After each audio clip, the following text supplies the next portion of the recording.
दोस्तों, अटलांटिक महासागर में सालों पहले डूबे मलबे को दिखाने के लिए पनडुब्बी के लापता होने से तो आप सभी वाकिफ होंगे। बता दें कि टाइटैनिक का मलबा दिखाने गई पनडुब्बी सबमरीन समुद्र में डूब चुकी है।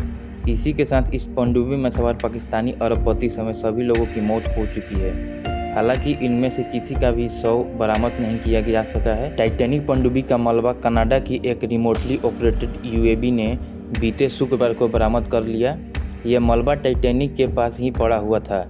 टाइटैन पनडुब्बी को ऑपरेट करने वाली कंपनी ओशन गेट ने आधिकारिक तौर पर घोषणा की है कि उनका मानना है कि चालक दल समेत 5 सदस्य दुखद रूप से खो गए हैं। इस हादसे में ओशन गेट के संस्थापक और सीईओ भी शामिल है। इन सभी के बीच सवाल ये उठता है कि आखिर क्या ज़रूरत थी सभी लोगों को जान को जोखिम में डालकर समुद्र में जाने की, वो भी 13 फीट नीचे। आइए जानते हैं।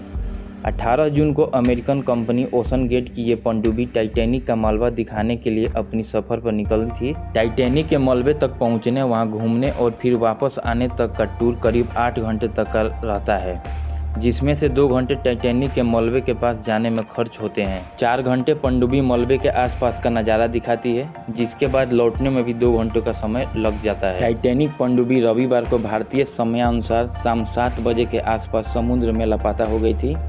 पनडुब्बी में सारे के सारे ऐसे लोग सवार थे जो अरबपति या ऐसे परिवार से ताल्लुक़ रखते थे जो सभी टाइटैनिक सबमरीन का हिस्सा बनने के लिए गहरे समुद्र में गए थे। इस पनडुब्बी में पाकिस्तानी अरबपति शहजादा दाऊद और उनके बेटे सुलेमान दाऊद और इसके अलावा और 3 लोग सवार थे, जिसमें से ओशन गेट के संस्थापक भी शामिल थे। इससे संपर्क टूटते ही उत्तरी अटलांटिक महासागर के 300 मील के दायरे में खोज अभियान चलाया गया। अमेरिकन कोस्ट गार्ड के प्रवक्ता ने कहा था कि ये काफ़ी मुश्किल बचाव अभियान है।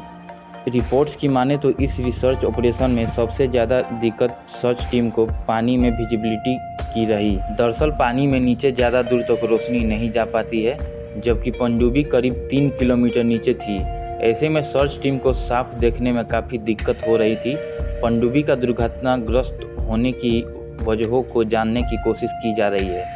एक रिपोर्ट्स में बताया गया है कि लापता पनडुब्बी में 10 साल पुराना गेमी कंट्रोलर का इस्तेमाल किया गया था, जिसने काम करना बंद कर दिया था। वही कुछ विशेषज्ञों का मानना है कि पनडुब्बी जब गहराई में जा रही थी तो उसमें तकनीकी खराबी आ गई होगी, और यह भी हो सकता है कि वह टाइटैनिक जहाज़ के मलबे से टकरा गया होगा। आपको बता दें कि अमेरिकी कंपनी ओशन गेट टाइटैनिक का मलबा दिखाने ले जाती है, जिसकी फीस 2 करोड़ 28 लाख रुपए है। साल 1985 में न्यू फाउंडलैंड के पास जहाज़ का मलबा मिला और उसका मलबा चर्चाओं में आ गया। लोग इसे देखने के लिए लाखों करोड़ों रुपए देने की बात करने लगे। इसी मौके को साल 2021 में ओशन गेट कंपनी ने बुनाया और टाइटैनिक टूरिज्म की शुरुआत की हुई। ओशन गेट कंपनी रिसर्च के लिए पनडुब्बियाँ बनाती हैं, जिसने टाइटैनिक टूरिज्म के लिए खास पनडुब्बी तैयार की, जिसे नाम दिया टाइटन।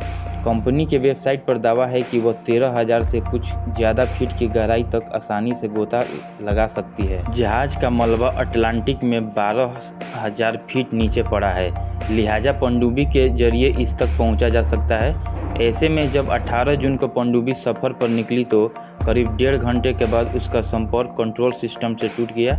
यानी जिस समय पनडुब्बी का संपर्क टूटा था उस समय वह मलबे के पास तक पहुँचने ही वाली होगी, लेकिन उससे ठीक पहले ही बीच रास्ते में ही वह लापता हो गई और अभी तक उसका कोई सुराग नहीं मिला है। तो दोस्तों, ये थी आज की वीडियो। अगर वीडियो अच्छी लगे तो वीडियो को एक लाइक और चैनल को सब्सक्राइब जरूर कर दें।